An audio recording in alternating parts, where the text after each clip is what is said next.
All right, guys. Well, welcome back to another episode of Pixel Pushers Podcast. Very excited today. We have perhaps one of my favorite pixel artists in the space, UberFlux, joining us. And we're just going to dig into it, probably get down and dirty about some pixel art stuff. So I can't wait. As always, I've got my co-host with me here, Young Gerb. What's up? And we're just going to cut into it. So I'm going to kick it over to you, Uber. If you could just give us a kind of brief summary about yourself.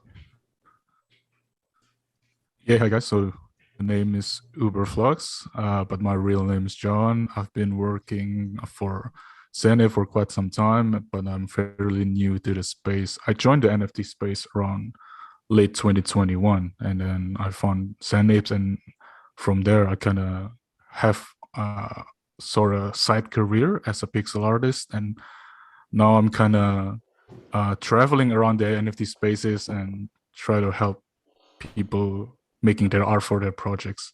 I guess that's it. Oh, very cool. So like how was ZenApe then like your first kind of foray into being an NFT artist?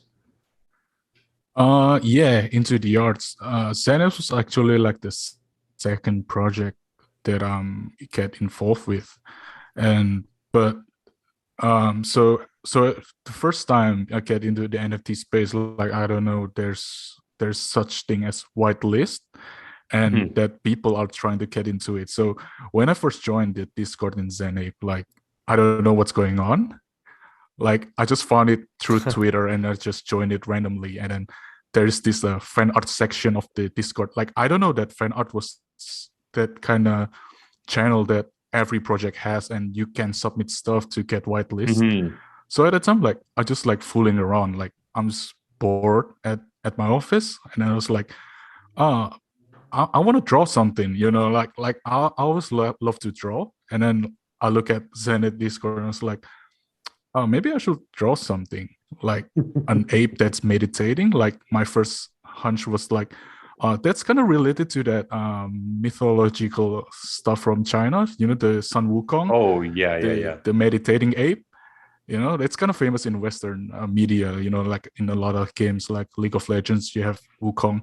And I was just like, maybe I should draw Wukong meditating. That's kind of related to Zen Ape. And let's just draw it just for no reason. Just want to like do stuff. Yeah, yeah, And yeah. apparently I submitted. And then the next morning, like, I think Mini was in fan art channel that day. So it was kind of like right submission in the right time, and she noticed it and she gave me a repost on Twitter. And then I was kind of like looking at Sandy, and I was like, the pixel art was so cute, and I was like, maybe I should turn it into pixel art like in ZenApe style. And then I just turned my Wukong into ZenApe style, and the mods at ZenApe like Gronk and Rory just reach out to me and say like, hey, you do a really good job, like let's work together or something. So that's the start. Yeah, yeah. It's so funny how Wow. that those connections can just happen from something so Yeah. so that just feels like a toss off, right? Like that's I love hearing those kind of stories. Yeah. Yeah. Like I don't know that fan art submission to get the whitelist was a thing. Like after I did that, then I just started to realize, oh, apparently other servers are doing that kind of thing. Like you can Hmm. submit stuff, and if they appreciate it, you can get a whitelist. I was like, oh, that's pretty fortunate. Like I'm being in the right time, in the with the right submission, meeting the right people, and then it's just turned into a career. Well, it's so funny that you say Yeah. that because I got my whitelist spot for ZenApe through Fast Food Friends. They did a like an art contest. So I did like a Yeah. I basically lifted one of the apes with the headphones and put them in like a pixel Lamborghini with the friends just for Right. fun. Like it was just a for shits and giggles, and it like won me a whitelist spot. So then I was like, and then I heard by Yeah. way that it was like you guys were affiliated with Kongs too. So I was just like, well, I'm not going to miss Hmm. this opportunity. And then it was kind of like my first official ETH mint, where like I went through the whole process of getting whitelist, and just when that Yeah. whole kind of idea of NFTs happened. But then like as people were revealing it, I was like, man, the art is like so dope in this. Like and all the art surrounding it. Like it was just I love Yeah. how committed the project was to like keeping the art like in tip top shape, right? Like there's so many collections out there that Right. depending on what factors were impressed upon them during their launch, but you guys just like the art is insane. I always just love seeing what comes out of the project and your page too, because it's just as a pixel artist myself, like there's so few people that there are to talk to about this kind of art form, right? So it's fun that it's still tight and small enough that you can have an edge as an artist to like really increase your portfolio or even just business Yeah. connections in the space, right? Like it's so awesome. Mm-hmm. After I know that we can get whitelist through fan arts, of course, like in the next project, I'm just gonna do fan arts because that'll get me whitelist because I can't Yeah, be on the general chat, like talking to everyone because I'm like working full time and then, but I can do art, so that's kind of like my way to get whitelist and stuff. yeah. So the funny thing is that like most of the time I can get more than just whitelist. Like a lot of times, like the project leader just came up to me and say like, hey, do you have a time or do you want to work on our project, that kind of thing. Mhm. So I feel like being able to do something like art can be appreciated much in this space. Absolutely, yeah. And like, so how do you find like your relationship to the art um changes in when you're using like generative art programs? Because like I found that's been such an interesting um kind of process that I don't come from the art world, so like to me it was just kind of um a dynamic new process of creating art. Yeah, so I I haven't really get into the generative part of the art. Like I just created the assets and then I just Oh, send okay, it yeah, yeah. to the devs who are working on the project. But yeah, it was kind of like new experience, to work like a couple of base forms, like the base apes for ZenApe, and then Hmm. just make like different a lot of stuff, and then just going back and forth between traits because you want the traits to look good together and blend together, with the backgrounds, with the hats, with the fur color. Like it's just a And art, different that's the process, yes. art. But I think, That's the art, yeah. yeah. Sorry, Gerb, you had a question there. We cut you off. Yeah, I was gonna say, do you have much experience making pixel art before, like, you submitted to ZenApes? Have you, Okay. and Yeah, and yeah, what yeah. what So about pixel art inspires you as well? mm, yeah, so I was let's talk about the inspiration first because that's the beginning, I guess. Because uh, I grew up with playing Nintendo, like Game Boy Advance, and it's a small console with pixel art. So I've grown up with pixel art for my whole life, and I have a kind of deep appreciation for pixel art, I guess. I just love how they looks, like the aesthetic, like how simple they are, like how small they are, but they can be so intricate. And then, like, long story short, like I've always liked to draw, but I never get into pixel art until 2020. So it was on 2020 that COVID hits, and then I don't have a job at the time, and then I was just like bored at home, and then I played this simple mobile game. It was like a text-based game, but it has like a sprites, like a pixel art sprites. And in that game, you can actually submit a custom avatar to become your characters. Like you pay in-game currency and you get a custom avatar. So at the time, like I was playing that game and I was like pretty invested into it. I want to get like a custom avatar to look different. And then I was trying to commission someone to make one for me, but I ended up browsing through YouTube and all that. And I was like, maybe I should try it. And then so I tried it, and apparently it was like a click, like it just happened naturally. Like I enjoyed the process of putting each pixels and making them work, and then getting into animations. Like it looks so daunting, but when I tried it through tutorials and I applied it, and I was like, oh, apparently it's not like easy to do, but apparently I can do that. So yeah, so it's kind of like fun. So I just maybe 2 years of experience in pixel art. But then like it was like in 2021 I got a job, so I didn't really practice much in pixel art. And then when ZenApe comes, that's why it kind of sparks like an interest, like when I make that Wukong fan art, I was like, maybe I should revisit my pixel art skill and turn it into pixel art because it can fit the ZenApe aesthetic. So that's how it goes. Wow, that's so awesome. I like too how like I can tell in a lot of your work too, like how especially in the ape forms, like the attention to how to get away with as little as possible but to convey the most information as possible. Like it's not a huge canvas, right? And so that economy of kind of lines, and like Gerb has said it before to me, it's like what the audience mind is kind of fills in that process of the absence is like kind of the cool part of that project.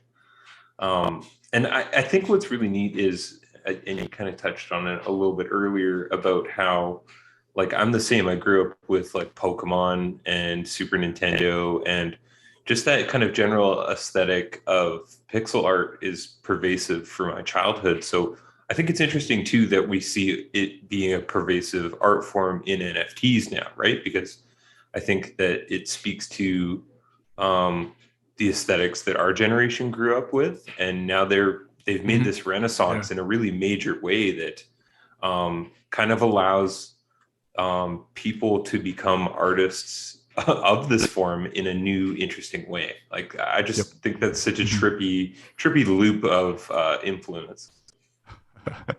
Yeah, crazy. So like what video games are like your OG pixel arts? Oh, obviously Pokemon. It's really big everywhere. Like started from the very old Pokemon Yellow, like like the two I think three. Before they even had color. Couple colors like black, black and white, and then some gray into it. Like I don't know, was it like 8-bit or something? Like that, it was like but you can like use your imagination to fill in the blanks and figure out, oh, what kind of Pokemon is that? Like what kind of shape is that Pokemon?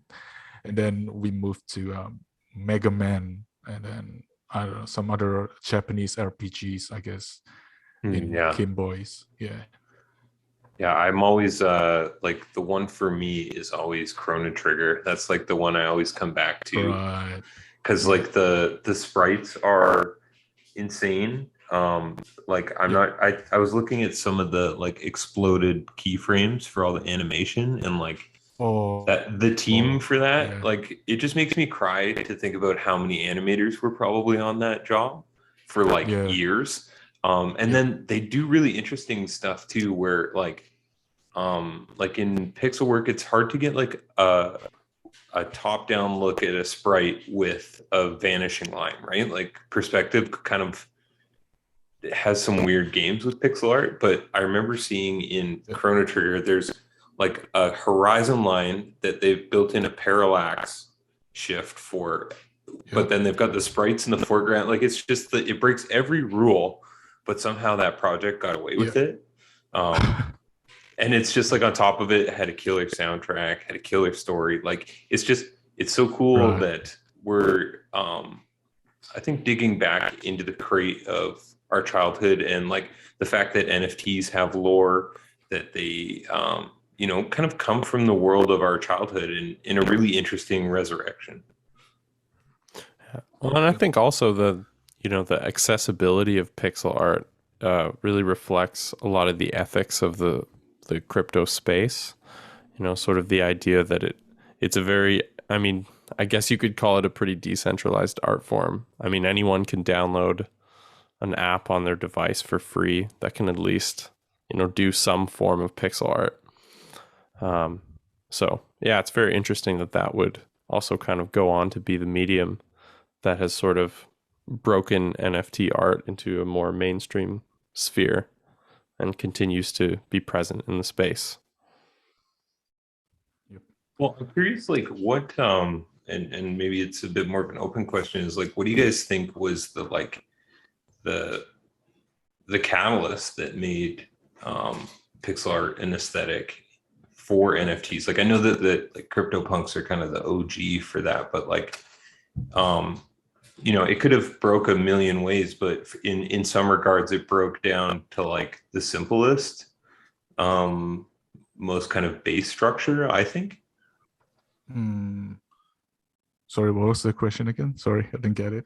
Well, just like there's 3D aesthetic in NFT space. There's pixel art. There's actual high definition line drawings. But like pixel art just kind of has like at first it has like an amateur quality when stacked against kind of what we think of as like high quality drawing or art or whatever. Like it's I think subverted a lot of what people like when I show somebody like my ZenApe and I'm like, I bought this thing for X amount and now it's worth X amount, it kind of blows their mind, right? But if it was a Picasso or a painting, like their relationship to that value is so different. So I'm curious, like what your take on why pixel art became kind of what it's become in this space, right? Like it's a big fixture of how people express themselves artistically in how they present their project. Right. I guess the demographic within the NFT space kind of overlaps with the demographic of people who loves to play video games, I guess. Mm-hmm. And then pixel art has been some kind of art form that's, like you can find a pixelated game until to this day, right? Like really high quality one. So I guess like pixel art has its charm within the space. Like that's why people keep doing it. Like more and more projects with pixel art form keep appearing, even though like the meta, like, like shifting, it's the anime, like it's the 3D, but there are still projects that doing pixel art and they're still doing well. But yeah, I kind of get it. Like when I show my parents like NFTs or like this, like CryptoPunks, like, like CyberCon, ZenApes, and then like they ask me, right, like what are you working on right now? And I show them like, this thing called NFT, and then this is the project look like, and it was like a ZenApe. Like they become so confused, like how's this thing worth like hundreds of dollars, right? Like I get what you mean. Like a painting would like make sense because I think they thought like painting would like take a lot of skills to do, and it makes sense to be pricey. But NFT is just more than just a painting. Like I think it's just different in how people look at it.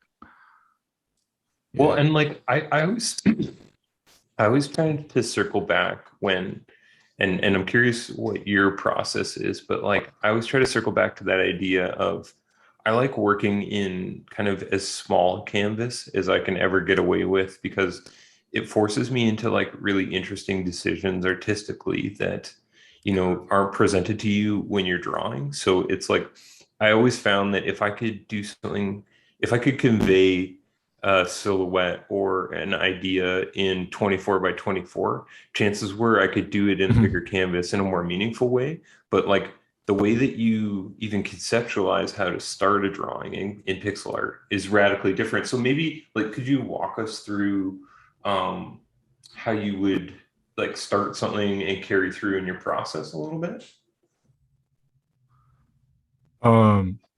If there is a process, like I know that a lot of people, it's different every time, but if there is there any like, because I know even when I go to set up, when I make a collection now for art, like I know how to kind of block things in and frame it so that I'm not spending a ton of my time where assets are clashing or fixing, one pixel here, one pixel there, but like more in that, like, when you decide on, a basic frame, like what informs your decisions artistically to pick the assets that you do, to use the colors that you do, like what are kind of those more nitty-gritty details, I guess? Right. Like in canvas size, like yeah, I usually keep it, medium around 60 by 60, 64 by 64, and then I just adjust based on the request of the projects. Like the details, like usually they have their own canvas size, so I just follow their instructions and then get away with it. But if I can have a preference, like I tend to not do something bigger than 64, because with pixel art, like I don't know, like when doing a bigger canvas, like it started to lose their pixel art quality. Like it becomes too detailed, and then it kind of loses its charm, like personally for me. But I get it. Like there are some projects like Blockchain Bandits, PX Quest, like they're doing like really high quality, high definitions. Like they're doing like 128 by 128. That's fairly large canvas for me. Like it takes a lot of times to do, to do like the technical stuff, like cleaning up the lines and then make sure the perspective are all correct. Like it's kind of like more daunting for me personally. Like so I know exactly how you feel. I rather work with like smaller canvas like ZenApes, which is only like 50 by 50, like Kaiju Kings, which is 70 by 70. Like I like this kind of arts with like bigger pixel, I guess. And then like each pixels have like more meaning into it. Like when you put like one pixel, it can change so drastically. Like that's kind of like the challenge that I like better, rather than working on much bigger canvas and then have a lot of things to fill in. Yeah, absolutely. I can totally echo that sentiment. And it's interesting that like I always find that my rebuttal to people when they're like, oh, well, that looks so simple, is like, well, if you can make it look really simple and the whole image reads really well, then that's kind of the true art in pixel, right? Like exactly. is to you're really cutting at the essence or boiling down any image, right? Like I think that I spent a lot of time doing portraits for people where I would take a picture of them and plunk it into a 24 by 24 frame, and it's like you get really good at seeing kind of I felt a bit like those painters at the beach that try to get you to sit down and sketch you. Like I felt a bit like that, because like sometimes like somebody will have no hair and no defining qualities, and I'm just like, oh, like how do I do this? But I think it's fun because also you can get away with a lot of liberties too, because like I know sometimes when I've been doing commission work, like people are like, oh, can you make it look like this? And I'm like, well, we're working in 24 by 24 here, so you kind of have to understand the limitations of the art form a little bit too. So you can't get exactly what you want. So I love that about the forum. And then this kind of process, like when you're working with such a small canvas and then you're doing portrait, and then you're like putting pixels down, like you're trying to figure like how should I do this, the nose part, and then you put a nose and it's like, all right, but that don't look good, and then you just remove the nose and then you put a shadow, just like a darker skin tone, and it was like, that actually looks better, like without nose. Like that actually works. Absolutely. That's kind of like the fun part of it. Now, I'm correct that you use Sprite too, right? Sprite. Yes, such a great program, eh? Like previously I was doing a lot of graphic design, so I do a lot of photoshops, and then when I find Sprite, it just comes natural, like the controls, like the UI, like it's kind of resemble Photoshop, but it much more simpler, and then much more specific to pixel art in terms of like doing animations and all that. So yeah, I think I tried a couple of pixel art programs, but I think it clicks the best with Sprite. Well, and I haven't got. Yep, sorry. Oh, sorry. No, I'm sorry. I cut you off. Yeah, no. So I was just saying that Sprite is pretty open source program too. Like you can get a lot of scripts that a lot of pixel artists use. Like in Twitter, there are a lot of people like making their own custom scripts. So you can have like plugins and add-ons. I haven't gone into that part, but oh really? It's kind of interesting program. Yeah. So you can like make stuff like 3Ds and with Sprite and stuff. Yeah. That's super interesting because I was following, like, they just released that oh, now we're getting weedsy. They just released that tile update for the last I think it was the latest update where you can like place tiles down, and like to me it just really feels like that program is made for like indie game developers to be like basically porting what they're doing there over into like Unity or whatever. But like I've just found the interface to be like, once I learned the hotkeys, it's like the speed at which you can create art is like kind of unreal, right? Like you like I'm constantly thinking about how, like, you know, most artists' relationships are in a physical way with the paper, the pen, and their product, but like in a lot of ways my art will never enter the physical world, right? Like that's just such an interesting part of that, you know, new perspective of that we currently occupy. Yeah, for sure. I get such a kick out of that because, like, you know, I'm sure you probably and I'm sure Gerb, you get to this too, is like sometimes people ask you what you do for a living, and like I always have this like internal dialogue of like, do I tell them I'm in NFTs? Do they know what that means? Do they know what crypto means? Or do I just tell them I'm a graphic designer? Because that just makes this whole conversation a lot easier.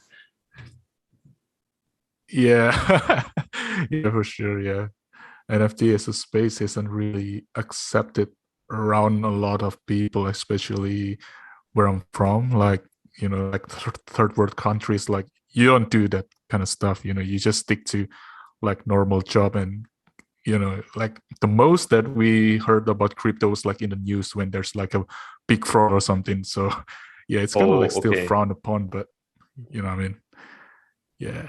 Oh, that's interesting. Yeah, I mean, it feels very much like it's still, you know, we're at the cutting edge of something here. Like it's very much in its infancy, and like I'm glad that I kind of rolled in when I did, because it's also just the fact that, like, you know, as artists we can just sit down and like the way that it's kind of changed my thoughts around connections, right? Because I had to stay home for a large part of the last couple of years because of COVID too. So what NFTs have provided in a really meaningful way by way of community, I think is such a powerful tool that, like, unfortunately gets left out of the like normie aspect of the whole ecosystem.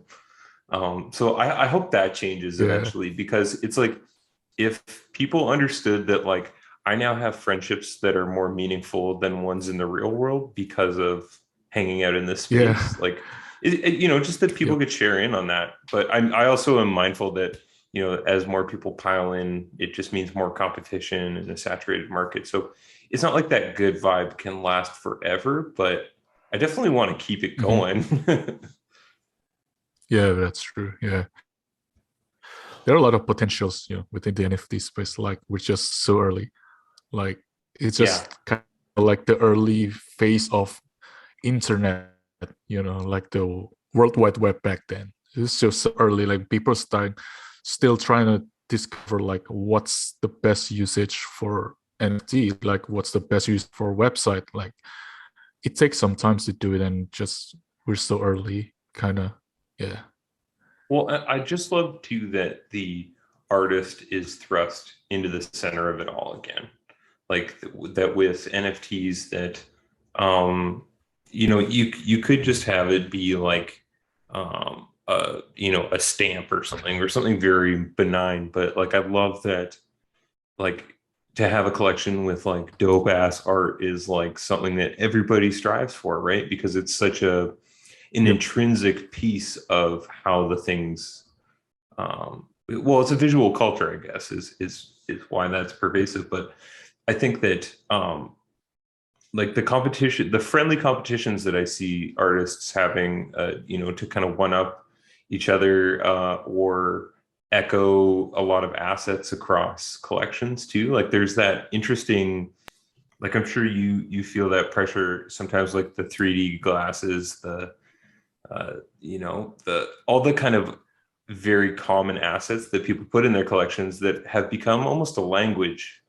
Um, amongst the artists, right? So it's like, who can make the coolest looking night vision goggles, or who can do it with the fewest pixels. Like I just love like seeing like like the pirate hat you've got going on for my guy. It just blows my mind. I'm like, man, I could never I could never come up with something that creative. So it's fun to like it's fun to be inspired in real time too, right? Like I know we've kind of chatted a little bit about other collections like Kaiju Kings.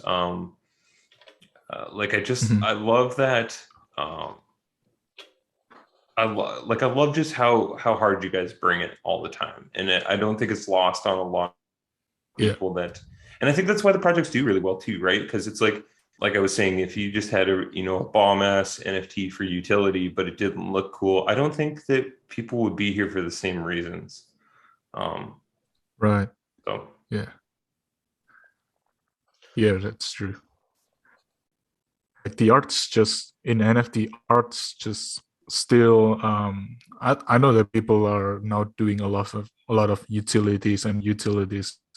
Like at some point I was kind of afraid, you know, like when they push utilities too much, the NFT just become like a membership art, and then the art will loses its value, you know what I mean? Like people start to pushing, they start to saying that it's not just about the art, it's about the utility, what the NFT can do for you, like what are the perks. Like, at some point I was like afraid like then it's gonna lose its, you know, like the non-fungible aspect to it, and then people start to care less about the art, and then they're just gonna take whatever's on the floor and then just about utility. And it's just, you know, at some point I was kind of afraid that they'll do that, but I think that people still respect arts in this space, so that's still good.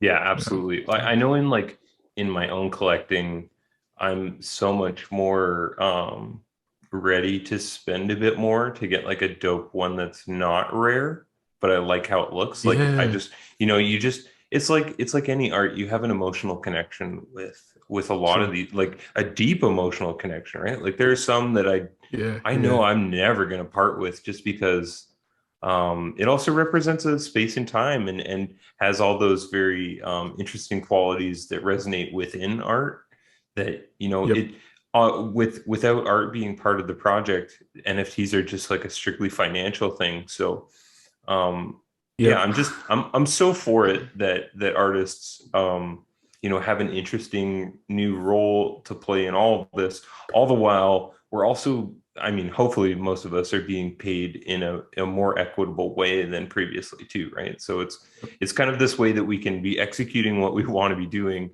getting paid fairly, and on top of it, we're getting fucking royalties too, right? So it's just like, I think that's a great way that crypto has been able to kind of shift the window for a lot of working class people too, right? Because I think that, you know, a lot of people even dunk on, you know, something like Bored Ape Yacht Club, but I think the majority of a collection, even like that, were, you know, working class people who took a gamble on their stimulus checks. So I'm so much cooler with, like, you know, normal people making it huge off of these things, as opposed to venture capital doing the same thing it always does. So I feel like that's such an important part of the whole conversation around NFTs that I feel like gets lost, is it's given so many more people an equal footing to make a decent living, and also to generate wealth for themselves, for their families, for their communities in like life-changing ways for some people, right? Like Yep. I'm for that, and I love I just love it all, I guess. Yeah, yeah. It's Agreed. definitely I can feel that because I come up from like like a pretty third world country kind of thing, like in Asia, like where our salary was like like $300 per month, and then NFT space came in, and then just like you flip one NFT and then it basically covers a month or 2 months, Yeah, right. like like like the things that like I don't know if I condone flipping and all that, but I never told people not to flip. Like if you need the money, just take it, right? Like for some people, like $300 maybe like just a chump change, like that's probably just like one night in the weekend, but for some people it can change their lives, like that's their livelihood in a month and all that. And then yeah, I just love the experience of it can NFT can be so meaningful to a lot of people, like it can change life, it can bring value to people. And yeah, I guess that's Yeah, I can't agree more. yeah.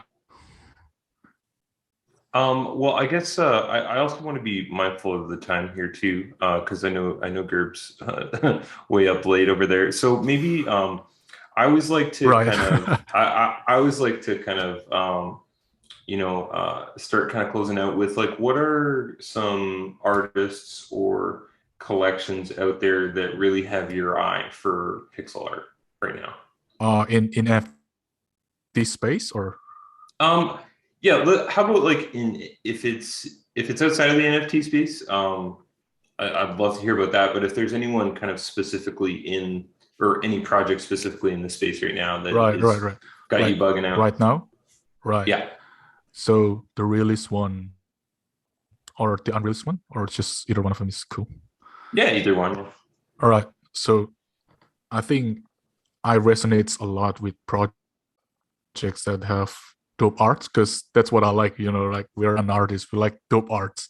So of course, like projects like Azuki, like dope arts, perfect execution everywhere. That will be what I'm bullish on. And then Nanoverse, dope arts again, like like good franchise all around. That will be also good. And then in terms of unreleased one, like my own, like right now I have a passion for NFT projects. That's also the passion of the artist. You get Okay, what I cool. mean? Yeah, yeah. Like I think there's like Gangster All Stars, if you ever heard of it. That's a project that's also a passion project from the artist, and then Oh, okay. they recently uh get picked up by Inu, the devs, Inu Oh, Arashi. wow. Oh, okay. So they're about to release a new project together. So the artists of Gangster All Star and Inu, they're about to release a new collection together. So I reckon that will be big. And then there's another project called Space Defenders. They have like this 90s anime aesthetic, but that's also a passion project from the artists. Oh, cool. So yeah, that's kind of like my trend right now to Oh, nice. support like projects as also a passion project from the artist, because when it comes from the passion, like that's gonna be like 100% effort from the developers. Yeah, absolutely. Yeah. Absolutely. It's Yeah. like the one they've had in their closet for, or not in their closet, but in their notebook that they're pouring over one. Perfect. Like, even if it's just from an artistic execution, like I love seeing that, right? Like it's, I think I think the space has a knack for like, being a little scammy sometimes, and I think that's what rises to the top for people. Yeah. And like especially terrible derivatives, right? Like I think that there's totally room for derivatives, and there's room for imaginative new takes on already released collections. But like when the art sucks on a project and it's a rug, it's just like sometimes I feel like I can see it in the art before anybody else has called it, because it's just like Yep. you can Yep. straight up tell nobody gave a fuck on that one. Yeah. Yeah. Like Yep. like I think a good example for me was where did I start? I saw it in there's a collection on Solana called Arab Punks, and it's Uh, like it's a slow rug for anybody listening. right. But like they tried to do the punk thing, but every punk looks the fucking same because they've got, 4 assets that cycle through. And I looked at it, and at first Oh I was my like, man, god. this is kind of cool. But then I was like, no, this is like this sucks. And like 2 of the eyes weren't the same color, and like Oh my god. just super Yep. amateur mistakes. But no, that's Right. cool. Right. Right. Yeah, that's great. I'm really looking forward Yeah. to the art from was it Peacefall, I think it's called, the like double dragon guy. I don't know if you've seen that Right. one. Oh yeah. I think I saw that. The pixel art, right? Yeah. Like I guess he like Yep. came out of retirement or some shit to like do NFTs. Ah, So okay. it looks really interesting Okay. because like I love that fighting game from back in the day. Yep. Right. Yeah. Yep. Absolutely. And then I guess is any upcoming projects you want to fill us in on, or are you just kind of hanging tight with ZenApe here for the moment? Like right now I'm working on ZenApe. I'm still working with ZenApe till the Yeah, to this day. Like I'm helping them with stuff, not the collection, but like website and all that stuff, which is promotionals. all And killer then looking too. thank you. Yeah. Uh, and then I've just finished working with Blockchain Bandits. If you ever heard of it? Oh, okay. I don't think I have. I'll definitely check that out. Yeah, Blockchain Bandits. And now just chilling, looking for to do some other projects, but just chilling, because after you finish a collection, you feel like you want to like stretch back and then just Yeah. get into it some other time. You don't want to like burn yourself out doing this big solo stuff. Yeah, no, I absolutely understand. Well, I so appreciate Yep. you sitting down and talking to us, man. Yeah, thank you so much. Yep. I've definitely been Thank you, looking man. forward Thank to you for it. having me. Yep. And yeah, I can't wait to see what comes next for you here. And don't be a Okay. stranger, man. Yep. Like I'm glad I'm glad we know each other now. Yeah. Maybe we can have the next session or something. Yeah. No, part 2. I love it. Yeah. Part 2. Okay. Well, thanks Cool. again so much for coming out, man. And we'll talk to you soon.